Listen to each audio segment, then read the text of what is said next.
दिन जमती आकु आकु जाऊँगी शीतर प्रभाव आहरी बढ़ी बढ़ी जाऊँगी। शीत दिनकू दिन बहुत मात्रा रे बढ़िबारे लागिछि एवं शीत मासरे गोटे मुख्य प्रोब्लेम होछि कि आमर डाइजेशन ठीक हिसाब रे हुए नाही। शीत मासरे आमर एक्टिविटी कमी जाय थाए, ता सहित आमर जो पाचन शक्ति अछि ताहा मध्य किछि मात्रा रे कमी जाय थाए। सेति पई बहुत लोक एही शीत मासरे डाइजेशन रो प्रोब्लेम भोगी थांती। किंतु आज कथा हवा एमती 5टा जिनस बाबद रे जहाकू आपण निश्चय शीत मासरे जो डाएट अच्छी से यूज करंतु एवं ताहा द्वारा आपणकर डाइजेशन इंप्रूव हेबो एवं आपणकर जो पेट समस्या अच्छी ताहा बहुत मात्रा रे कमी जिवो। एथिरे फर्स्ट जिनस होची गाजर।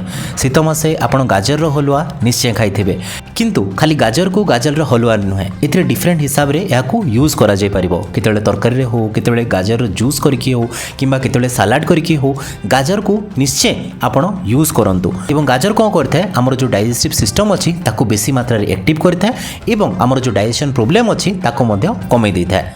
द्वितीय जिनस हूँ ए बीटरूट, से ही लाल लाल बीटरूट ताहा कौन करता है आमर जो बावेल मूवमेंट अच्छी ताकू बढ़ई थाए, ताहा सहित आमर जो पेटरे गुड बैक्टेरिया अच्छी तांकू फीड करता है एवं सेतिपई शीतरे बीटरूट मध्य बहुत उपकारी साब्यस्त होता है।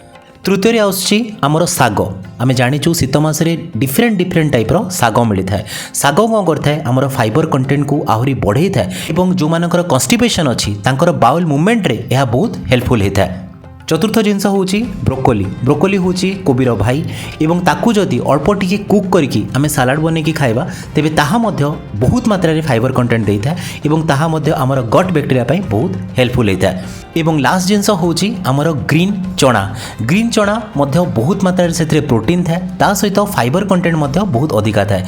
ताकू जदि आम डाएट रे आमे ऐड करूचे ताहा मध्य आम डाइजेशन रे बहुत मात्रा रे हेल्प करता है। जो मानकर मुख्यतः कन्स्टिपेशन होउची, पेट सब बेले गड़बड़ रोची, जो मानकर पेट सब बेले फुल्ला भलिया लागुची, जो मानकू एसिडिटी प्रॉब्लम होउची, से माने जदि ए डाएट को यूज करिवे एवं कम कम मात्रा रे यूज करिबा स्टार्ट करिवे तेबे तांकर डाइजेशन प्रॉब्लम निश्चय किछि मात्रा रे दूर हबो। धन्यवाद।